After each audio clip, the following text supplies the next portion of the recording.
এটা হয় আমার সমস্যা হলে যে গরিবের বাড়ি বিষয় না তো যখন বাড়িতে যান ধরেন অতিরিক্ত খাওয়ার দাম মেহমানদার বা আমার পেট খারাপ হয়ে যায় মানুষ খাওয়া লাগলে যখন আনন্দ করবো না ওই সময় আমি পেটে বাথরুমে সিরিয়ালে থাকবো এটা সবসময় ছোটকালিতে তাহলে ওই খাবারগুলো অ্যাভয়েড করতে হবে। ঈদ কোরবানিতে তখন এই ঝামেলাগুলো হয় সারা বছর পেট খারাপ হয় বউ কি যায়, ভাবি যায় বাড়িতে?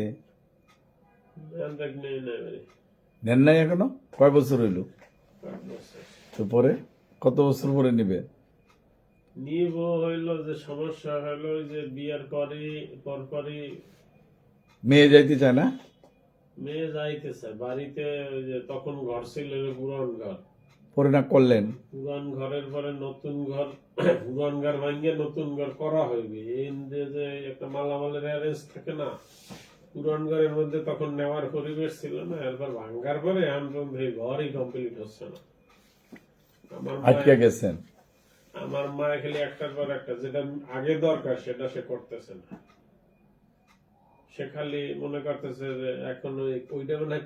আমার মায়ের যেটা কথা আমি স্টেট বলি আর কি যে ওই ঘরটা পাতাই রেখা মাল্টি কাজ করাই যাচ্ছে আর কি এই ঘর শুরু করিয়া রাস্তার পাশে 12টা দোকান করছে বিল্ডিং করে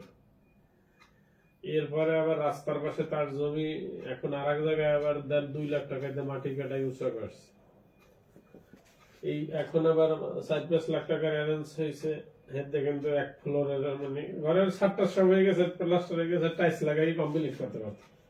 একতলা হয়তো কমপ্লিট করে সে এখন আবার ঘর কমপ্লিট না করিয়া এখন পাকের ঘর বড় করে করছে সেখানে 2 লাখ টাকা খরচ করছে আর ধরেন 4 লাখ টাকা নিয়েছে তো এক ফ্লোরে টাইলস লাগানো হয়ে যাচ্ছে হ্যাঁ মনে হইলো যে ঘর আমার কাছে মনে ঘর কমপ্লিট হয়ে গেলে কেউ টাকা পয়সা দেবে না এই জন্য আগে বাইরের কাজ করে দেখতেছে ছাদের উপরে যেটা বলে ড্যাম প্রুফ ঢালাই প্যাটেস্টন ঢালাই আগে দিয়ে রাখছে দোতলায় এখন আপাতত সাইড রুম কমপ্লিট হইলে লোকজন যাওয়া আসা করতে পারে হইলো ওই ছাদে যাই ছাদ মানে কমপ্লিট একেবারে ফুল